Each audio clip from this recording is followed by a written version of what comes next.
Pertanyaannya apa? Boleh nggak membunuh orang tidak bersalah? Bodoh, orang tolol. Emosi dia. Emosi dia. Udah makanya. Jawab, Bapak merasa benar sendiri. Loh, ini saya pakai data kok. Dengerin tapi nggak mau dengerin. Ya udah baca Keluaran 23 nomor 7. Nah, Pak Pendeta tolong, Pak Pendeta aja deh.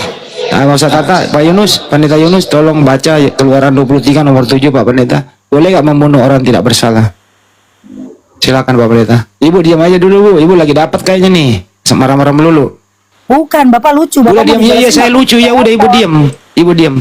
Aneh, mau menang sendiri. Iya. Udah Bu. Saya wanita terus Bapak nggak mau ngalah. Justru Iya. harusnya ngalah. Ya Ibu yang menang udah cukup. Ibu yang menang. Yesaya 53 itu untuk Kores ya, untuk ya Kores. Nggak apa-apa, ikuti aja dia mah. Dia nggak ngerti baca originalnya, saya nggak bisa baca. Keluaran 23 ayat Nomor 7, 7 Bang, Pak Pendeta. Keluaran 23 ayat 7. Haruslah kau jauhkan dari dirimu perkara dusta, orang yang tidak bersalah. Orang yang benar tidak boleh kau bunuh, sebab aku tidak akan membenarkan orang yang bersalah.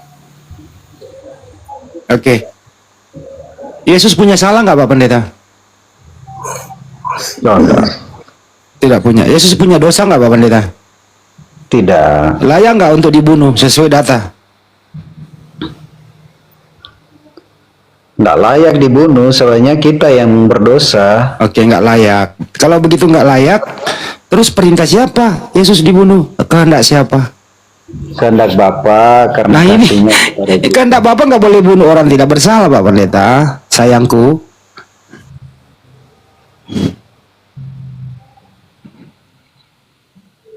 Kalau gini aja deh, langsung ke eksekutornya. Siapa yang mempengaruhi Kayapas, tua-tua Yahudi, bersekongkol bersama para Pilatus? Ini berdua nih bersekongkol membunuh Yesus. Kira-kira siapa yang mempengaruhi mereka membunuh Yesus ini? Perintah Tuhan atau dipengaruhi oleh iblis? Ya, kalau iblis itu hanya sebagai pengganggu, tetapi semua dalam kehendak Tuhan. Tetapi inilah, makanya waktu Yesus mati dia ketawa, iblis senang, padahal dia akan bangkit. Gitu Bang. Enggak, gini Pak Pendeta. Mereka ini kan rapat tuh. Rapat dia, Kayapas, tua-tua Yahudi, sama tentara Romawi. Ingin membunuh Yesus. Mereka ini ingin membunuh Yesus, perintah Tuhan atau gangguan iblis? Jawab saya dulu. Lanjut Ustaz. Ini Bapak Pendeta ya, untuk sebagai perbandingan. Kita tahu tadi iblis yang banyak berusaha supaya Yesus mati. Yesus sendiri dia melarikan diri, berdoa minta diselamatkan. Ya, maksudnya intinya tidak mau dia mati lah. Dialah cawan ini kayak gitu tuh. Nah ini kalau saya pakai dua data ya, baik Al-Quran atau Bible, ini nyambung. Tadi kan Yesus berdoa di situ, ketakutan kayak gitu ya. Nah ini kalau saya baca Ali Imran 49, wa makaru di mute, wa makaru, apa Bapak Pendeta di mute dulu. Nanti enak kita gantian karena suaranya. Nah, oke. Wa makaru wa makarallah wallahu khairul makirin. Jadi tentang pembunuhan Yesus itu, Isa itu, dan mereka orang-orang kafir yang ingin membunuh Yesus membuat tipu daya. Maksudnya tipu daya di situ ingin membunuh Yesus dengan cara terhina, yaitu disalib, disiksa, bahkan dibuka pakaiannya. Wallahu khairul makirin. Dan maka Allah pun membalas tipu daya mereka dengan cara diselamatkan. Nah coba di dalam Bible orang Yahudi ini benar-benar dengan tipu daya enggak? Ternyata benar. Di Al-Quran mereka ingin nipu ya dengan cara membunuh Yesus, sadis lah. Ternyata dalam Bible juga dijelaskan dalam Matius 264, dan mereka merundingkan suatu rencana untuk menangkap Yesus dengan tipu muslihat dan untuk membunuh dia Juga dikuatkan oleh Markus 14 ayat 1. Hari raya Paskah dan hari raya roti tidak beragi akan mulai 2 hari lagi. Imam-imam kepala dan ahli-ahli Taurat mencari jalan untuk menangkap dan membunuh Yesus dengan tipu muslihat. Berarti kan wa makaru wa makarallah. Nah, ternyata dengan cara apa Allah menyelamatkan? Maka kita tahu kan kata Paulus bahwasanya terkutuklah manusia yang disalib itu. Kan tidak mungkin ini Yesus kan? Masa Yesus terkutuk? Ternyata orang yang menerima suap yang pantas itu terkutuk. Coba baca Ulangan 27:25. Terkutuklah orang yang menerima suap untuk membunuh seseorang yang tidak bersalah. Jadi orang menerima suap layak dikatakan terkutuk. Ternyata di dalam Matius 26 ayat 15, ya, Yudas ini menerima suap. Berarti kan Yudas yang layak itu.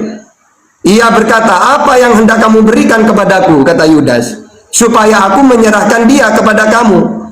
Maka mereka membayar 30 uang perak. Berarti menurut saya, terkutuklah manusia yang disalib itu. Berarti menurut saya ini Paulus ini benar, tapi bukan Yesus. Orang yang menerima suap yang layak.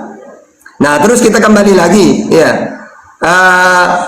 Kita baca bahwa yang sebenarnya diganti orang baik ini Yesus. Yang terkutuk itu orang yang menerima suap. Berarti orang jahat. Berarti ini kan sama dengan di Amsal 11 ayat 8 itu. Orang benar diselamatkan dari kesukaran, lalu orang fasik menggantikannya. Atau ayat 18, orang fasik dipakai sebagai tebusan bagi orang benar dan pengkhianat sebagai ganti orang jujur. Berarti kalau kita pakai logika, terkutuklah manusia yang disalib itu. Terkutuk berarti bukan Yesus, orang jahat itu. Gitu ya. Ini secara data-data baik dalam Al-Qur'an atau dalam Bible. Kalau dalam Al-Quran, walakin subbihalahum, Allah ganti dengan orang lain, berarti orang jahat lah, karena tidak layak orang baik ya yang terkutuk, sehingga diganti dengan orang fasik, gitu. Silakan Bapak Pendeta. Oke. Kalau data-data yang saya bawakan ini adalah benar-benar Yesus yang tergantung di kayu salib. Saya cuma meluruskan apa yang pernyataan yang Pak Tatan sampaikan, bahwa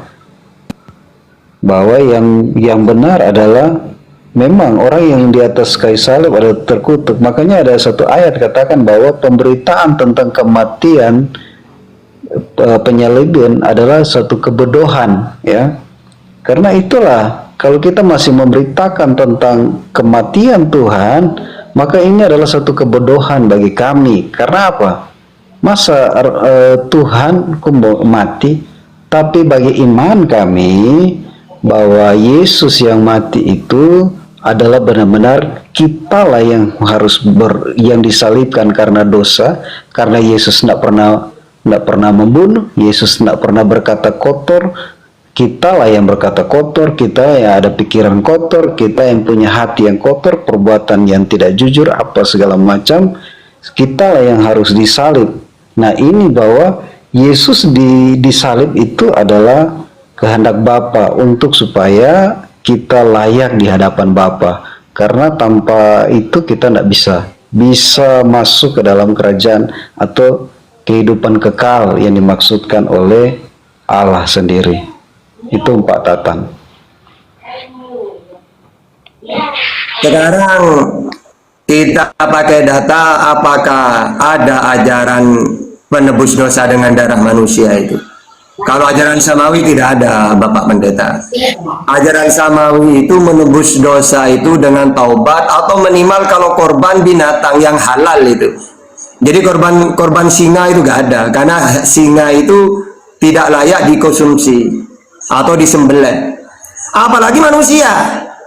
Tapi kalau Bapak Pendeta pernah membaca ajaran-ajaran pagan gitu ya, dewa-dewa marah minta tumbal itu darah manusia. Tapi kalau ajaran samawi itu kita tahu menebus dosa itu bertobat. Coba sekarang kita baca Matius 4 ayat 17. Sejak waktu itulah Yesus memberitakan bertobatlah, sebab kerajaan surga sudah dekat. Matius 18:3-8. Lalu berkata, aku berkata kepadamu, sesungguhnya jika kamu tidak bertobat dan menjadi seperti anak kecil ini, kamu tidak akan masuk ke dalam kerajaan surga. Jadi ajaran samawi itu, Bapak Pendeta, tidak pernah tumbal darah manusia. Kalau ingin masuk kerajaan surga, bertobatlah. Caranya bagaimana? Istighfar kalau bahasa Arab. Ampunilah, minta ampun. Lukas 11 ayat 4. Dan ampunilah dosa kami, dan ampunilah kami akan dosa kami, sebab kami pun mengampuni setiap orang yang bersalah kepada kami. Dan janganlah membawa kami ke dalam pencobaan.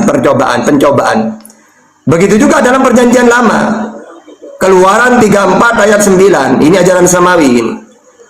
Serta berkata, jika aku telah mendapat kasih karunia di hadapanmu ya Tuhan, berjalanlah kiranya Tuhan di tengah-tengah kami. Sekalipun bangsa ini suatu bangsa yang tegar tengkuk, tetapi ampunilah kesalahan dosa kami. Ambillah kami menjadi milikmu. Atau dalam Mazmur 79 ayat 9. Tolonglah kami, ya Allah penyelamat kami, demi kemuliaan namamu. Lepaskanlah kami dan ampunilah dosa kami oleh karena namamu. Nah, kenapa ajaran samawi ini menebus dosa itu dengan bertobat?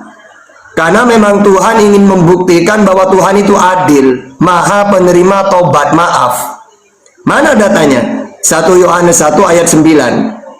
Jika kita mengaku dosa kita, maka Allah adalah setia dan adil, sehingga Ia akan mengampuni segala dosa kita dan menyucikan kita dari segala kejahatan. Kalau dalam Islam itu, innallaha yaghfirudz dzunuba jami'a innahu huwal ghafurur rahim. Maha penerima maaf. Kenapa? Kalau ajaran samawi itu kok kita kalau berdosa bertobat? Karena yang melakukan dosa itu kita. Ya kita yang membersihkannya dengan cara bertobat. Bapak tidak bisa menanggung dosanya anak, anak tidak bisa menanggung dosanya bapak. Kita yang berbuat, kita yang bersalah, kita yang bertobat. Karena kita yang berdosa, tentu saja kita sendiri. Jangan sampai kita yang berdosa, Tuhan disuruh turun, lalu ditumpahkan darahnya. Nah, ini bukan ajaran samawi kayak gitu. Kalau ajaran samawi itu siapa yang berbuat dia tanggung jawab. Coba baca di dalam Yehezkiel 18:20, Ulangan 24:16, Matius 16:27, Yeremia 31:29, 2 Tawarikh 25 ayat 4, 2 Tawarikh 18 ayat 20. Apa bunyinya di situ semua? Kita pakai Yehezkiel 18:20. Orang yang berbuat dosa itulah yang harus mati. Anak tidak akan turut menanggung kesalahan ayahnya, dan ayah tidak akan turut menanggung kesalahan anaknya. Orang benar akan menerima berkat kebenarannya, dan kefasikan orang fasik akan tertanggung atasnya. Jadi sangat jelas ajaran samawi. Atau Ulangan 24 ayat 16. Janganlah ayah dihukum mati karena anaknya, janganlah juga anak dihukum mati karena ayahnya. Setiap orang harus dihukum mati karena dosanya sendiri. Makanya kita harus beristighfar, minta ampun kepada Allah, karena dosa ditanggung sendiri-sendiri. Kalau dalam Al-Quran, wala taziru waziratu wizra ukhra, gitu. Jadi Pak, ajaran menebus dosa dengan darah manusia ini bukan ajaran samawi, Pak. Membunuh manusia itu dosa besar. Minimal kalau ingin menumpahkan darah itu binatang yang halal, kayak orang Israel korban apa? Domba. Kalau Islam hari korban itu apa? Ada nggak yang menyembelih manusia? Nggak ada. Minimal sapi, kambing, domba. Karena itulah ajaran samawi, gitu ya. Oke, lanjut Bapak Pendeta. Ya, terima kasih Pak Tatan. Jadi ada satu ini data ya, bagaimana kita bisa bebas dari hukuman dosa, yaitu dalam Roma 8 ayat 1 dibilang demikian sekarang, Roma 8 ayat 1, demikian sekarang tidak ada hukuman bagi mereka yang ada di dalam Kristus Yesus.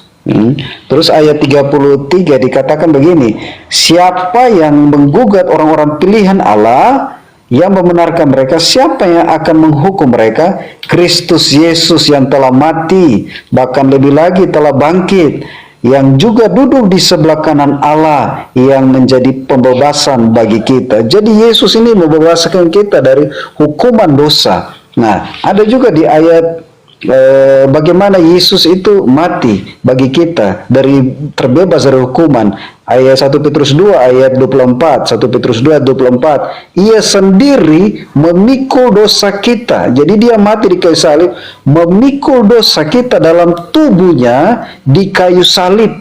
Ya, ini yang kata Paulus, satu kebodohan memberitakan tentang kematian Yesus.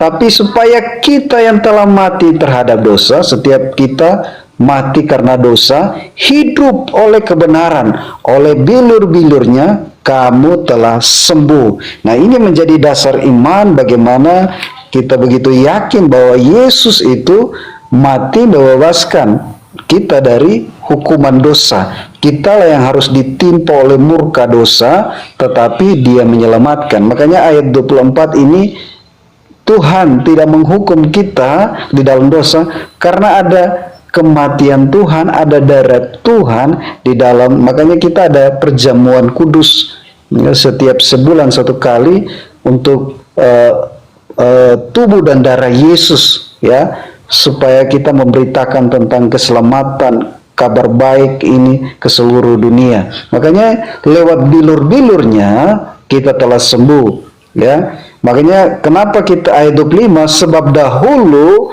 kamu sesat seperti domba, ya, kita tersesat seperti domba, ya.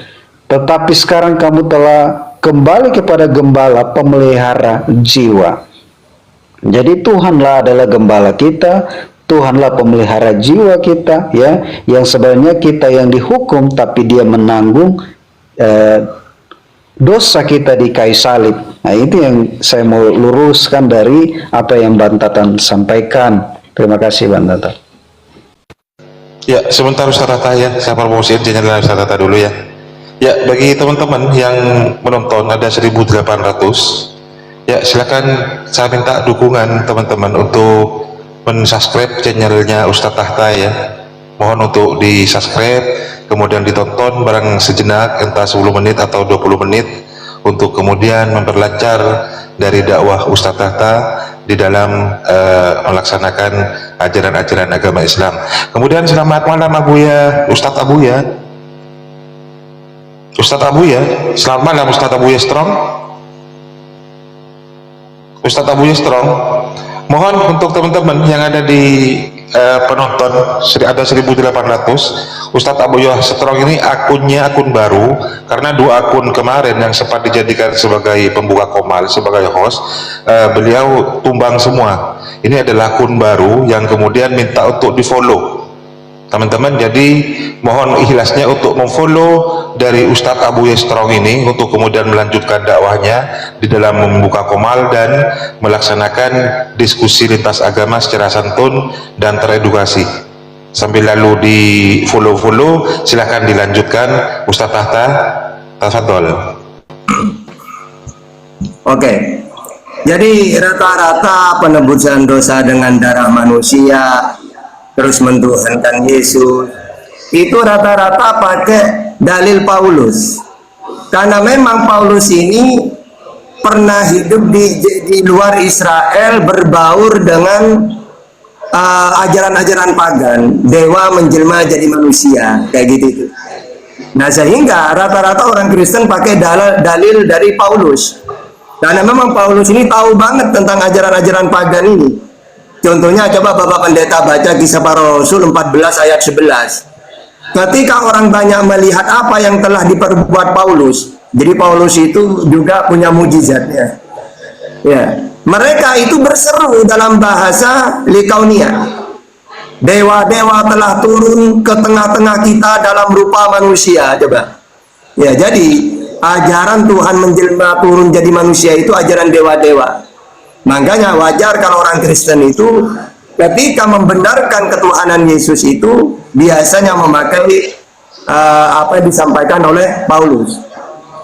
Nah, makanya banyak banget ya dalil-dalil ya di dalam ucapan Paulus itu, bahwasanya kita tahu kan Yesus memperkenalkan Tuhan itu Allah Bapa, mengenal Kau satu-satunya Allah. Matius 17:3, dan Bapa itulah Tuhan langit dan bumi. Matius 11:25. Ini menurut Yesus. Tapi apa kata Paulus di dalam Roma 9:10 itu? Kalau kamu mengaku dengan mulutmu bahwa Yesus Tuhan, nah coba. Padahal kata Yesus Tuhan itu cuma Allah Bapa. Kok bisa Paulus ini memperkenalkan Tuhan lagi, yaitu Yesus itu? Nah juga yang kedua, Roma 14 ayat 9. Sebab untuk itulah Kristus telah mati dan hidup kembali supaya ia menjadi Tuhan. Coba, supaya ia menjadi Tuhan katanya. Ya, begitu juga kisah para Rasul 2:36. Jadi seluruh kaum Israel harus tahu dengan pasti bahwa Allah telah membuat Yesus yang kamu salibkan itu menjadi Tuhan. Nah, ini rata-rata Paulus ini seakan-akan mau melawan Yesus gitu. Kita tahu kata Yesus, Allah itulah Tuhan satu-satunya. Ya, dengarlah hai Israel, Tuhan Allah kita, Tuhan itu Esa. Aku bersyukur kepada Bapa, Tuhan langit dan bumi. Tapi setelah Yesus tidak ada, malah oleh Paulus Yesus ini yang diangkat menjadi Tuhan gitu ya. Sehingga apa?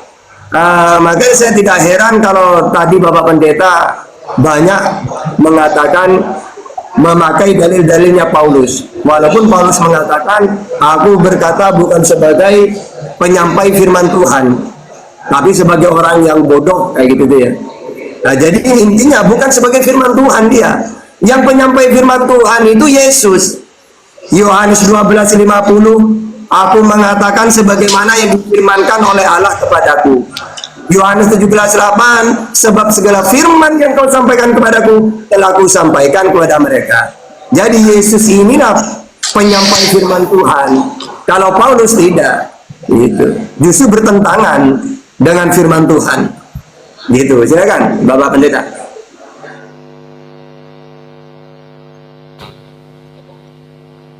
Ya, kalau Paulus ini adalah, kalau kita lihat latar belakangnya, dia adalah seorang penganiaya orang pengikut Kristus sebagai pembunuh, tetapi telah diubahkan Tuhan dan percaya dan menjadi penginjil terhebat sepanjang sejarah sampai di Asia. Nah, ini berkata bahwa dia sangat luar biasa dipakai. Ada 27 kitab, bahkan hampir semua telah ditulis oleh Paulus dan dikanonkan oleh para bapak-bapak gereja, bahwa ini sebagai kitab. Kalau Pak Tatan sampaikan bahwa apa yang difirmankannya bukan dari Tuhan, ya ini pasti akan ditolak oleh kami sebagai orang-orang yang percaya kepada Kristus. Nah, ini Pak Tatan. Oke. Jadi gini sebenarnya, kalau ajaran samawi itu gini loh Bapak Pendeta. Yang harus diimani itu firman Tuhan. Kalau Musa Taurat, kalau Yesus sebenarnya Injil kalau ada, kalau Nabi Muhammad Al-Quran dan hadis. Makanya kata Nabi Muhammad, taraktu fikum amro ini lantadillu ma tamasatum bihima kitabullah wa sunnah. Aku meninggalkan dua perkara, kalau kamu berpegang teguh kepada keduanya, kamu tidak akan tersesat. Jadi tidak boleh lagi ada penambahan atau pengurangan. Cukup Quran, hadis, firman Tuhan itu. Sehingga di luar itu harus ditolak. Contohnya ya, Yesus kan sudah memperkenalkan Tuhan yang benar Allah Bapa, tidak kelihatan, tidak serupa dengan apapun di langit. Seharusnya pengikutnya Yesus ini menyebarkan ajaran ini ke seluruh dunia. Kok bisa malah Paulus ini diimani, padahal bertentangan? Apa gunanya ada firman Tuhan yang diberikan oleh Yesus? Kalau Islam tidak boleh itu.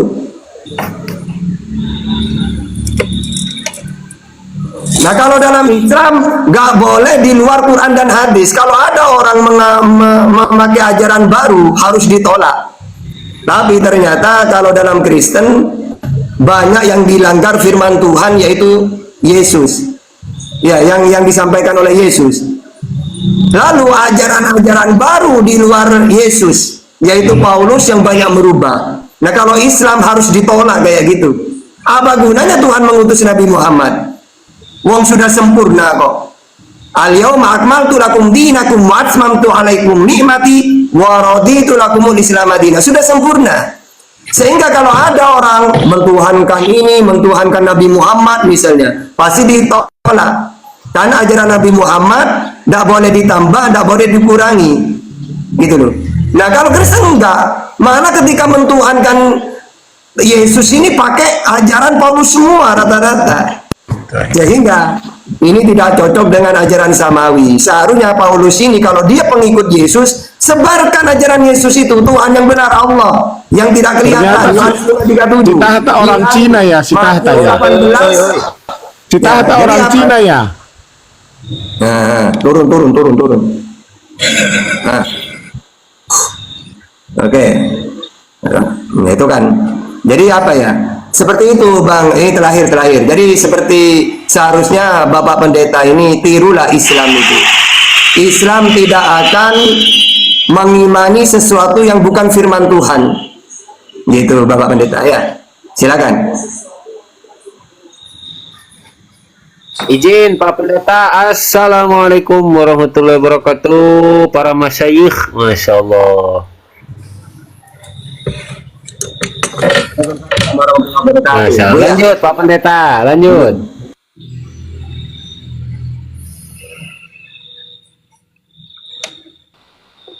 Ya, minta maaf Pak Tatan, kami percaya bahwa apa yang dikatakan oleh Paulus adalah firman Allah. Ya, kami tidak mentuhankan Paulus, tetapi kami melihat pelayanannya, pemakaian Tuhan atas dia, dan dia banyak berbicara tentang Yesus dan karya keselamatannya. Itulah kami percaya bahwa ini adalah perkataan Tuhan, dan tulisan Alkitab yang telah ditulis ini tidak seperti manusia tulis. Pasti manusia yang tulis pasti ada kekurangan. Ini ilham Allah yang luar biasa yang kami pelajari, bahwa ini adalah perkataan Tuhan. Itu Pak Tatan. Ya sudah, saya hanya ingin menceritakan perbandingan. Seharusnya seperti orang Yahudi itu loh, atau Islam. Kalau Yahudi itu Musa menerima Taurat, ya Taurat ini yang dipakai. Tuhan ya Elohim, Musa penyampai firman Taurat. Karena Taurat itu firman Tuhan. Jadi karena Musa ini penyampai firman, ya Taurat yang dipakai, tidak boleh menambah sudah. Sehingga mereka tidak mentuhankan manusia sampai sekarang. Nah, seharusnya seperti itu. Firman Tuhan yang dibawa Yesus itu tinggal meneruskan pengikutnya, bukan malah nanti ajaran berbeda. Itu seperti Islam juga gitu. Sudah final ketuhanan itu. Siapa diri Nabi Muhammad, utusannya Allah seorang nabi, maka ana Muhammadun aba ahadim rijalikum walakin Rasulullah wa khataman nabiyyin. Penyampai firman, menerima firman, wa ma yantiqu anil hawa in huwa illa wahyu yuha. Memperkenalkan Tuhan itu Allah yang esa, qul huwallahu ahad. Tidak kelihatan. Al-An'am 103, la tudrikuhul absar. Tidak serupa dengan apapun. Asy-Syura ayat 11, laisa kamitslihi syai'un. Begitu juga Yesus. Tuhan itu Allah Bapa, Matius 11:25. Di langit, Matius 18:19. Tidak kelihatan, Yohanes 5:37. Tinggal meneruskan pengikutnya seharusnya, bukan malah Yesus yang dituhankan. Yesus itu ngaku utusan. Matius 15:24. Penyampai firman, Yohanes 12:50, Yohanes 17 ayat 8. Ini tinggal diteruskan sebenarnya oleh pengikutnya, bukan malah melantik Tuhan lagi gitu. Gitu. Jadi sesuatu yang sudah final jangan ditambah, jangan dikurangi sebenarnya. Gitu Pak Pendeta, silakan.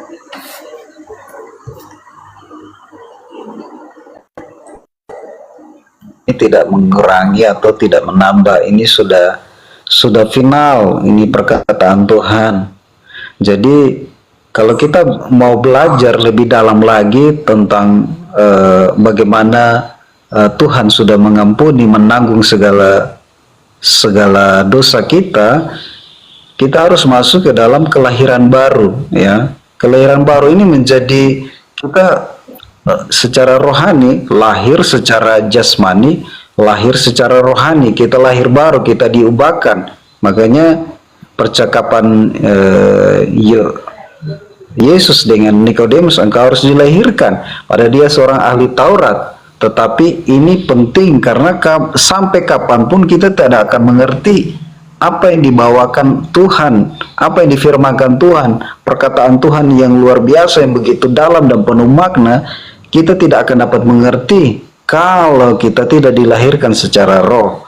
Nah, ini yang dialami oleh Nikodemus, ya. Dia harus lahir secara roh dan dia mengalami kelahiran baru dan dia boleh dapat mengerti akan apa yang disampaikan Allah, yang dikerjakan Allah, bisa dapat dimengerti. Kalau kita masih memakai akal pikiran kita untuk mengerti karya Allah, tidak akan sampai kepada apa yang Tuhan sudah kerjakan, tidak akan mengerti apa yang Tuhan sudah kerjakan.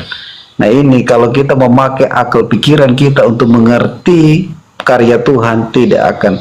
Makanya kepintaran manusia adalah kebodohan di mata Allah. Jadi manusia siapapun tidak akan pandai untuk mengerti apa maksud Allah di dalam hidupnya. Ini Pak Tatan yang boleh disampaikan, Pak Tatan. Oke, sekarang mungkin tanya jawab aja Pak Pendeta. Pendeta yang mau bertanya atau saya dulu? Kita anggaplah ngobrol aja yuk. Biar danu. Boleh Pak, sedikit Pak Ustaz. Gimana? Halo, Bapak Pendeta, dibuka mute-nya. Mute-nya dibuka.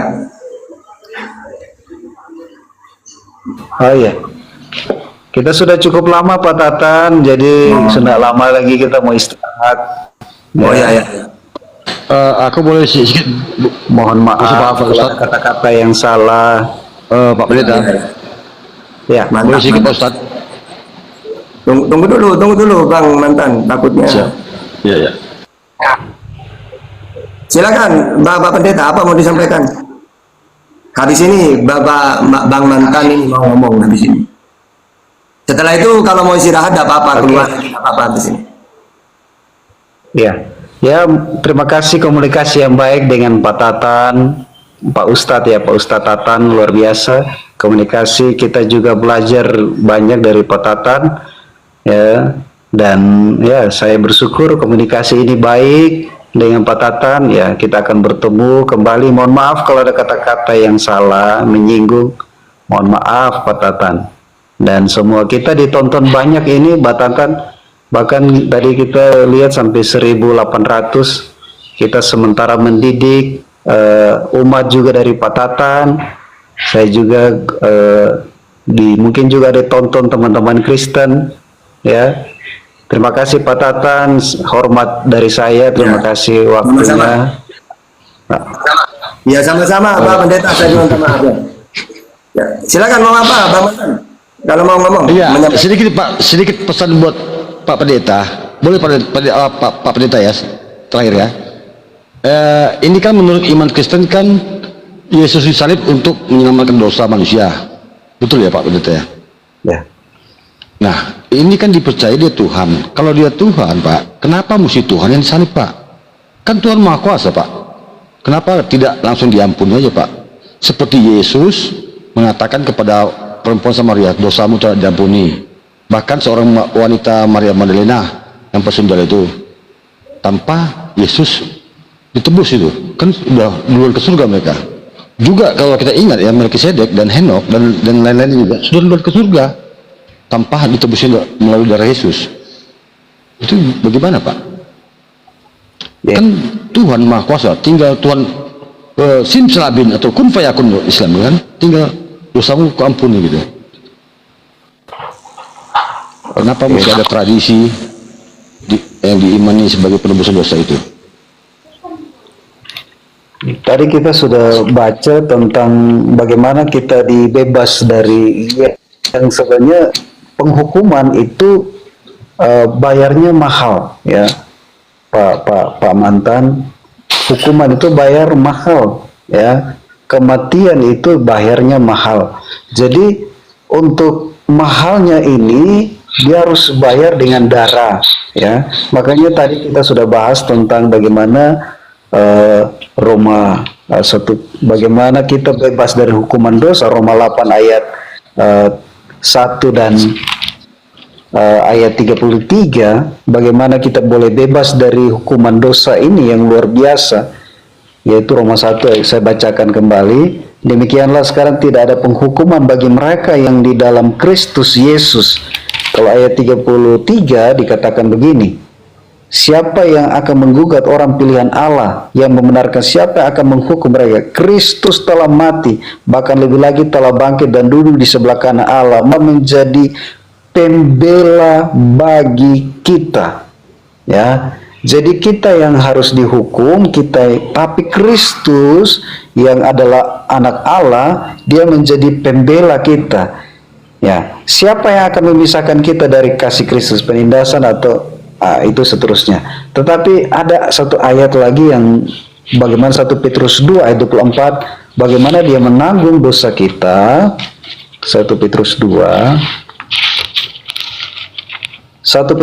ayat 24, yang sebenarnya kita yang harus dihukum ya, tetapi ia sendiri memikul dosa kita ya. Kita ada di beda dengan zaman Tuhan Yesus waktu itu, tetapi sekematian Tuhan Yesus berlaku sampai sekarang. Ia sendiri telah memikul dosa kita di dalam tubuhnya di kayu salib. Ya, ini pertanyaan Bapak Mantan tadi. Hidup untuk kebenaran, oleh bilu-bilurnya kamu telah sembuh.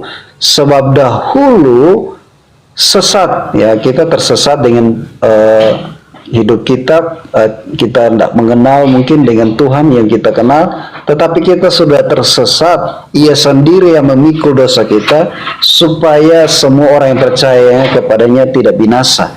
Jadi sebenarnya dosalah yang membuat kita harus dihukum. Kenapa tidak langsung? Tidak bisa seperti itu. Ya. Kenapa waktu perempuan itu diampuni?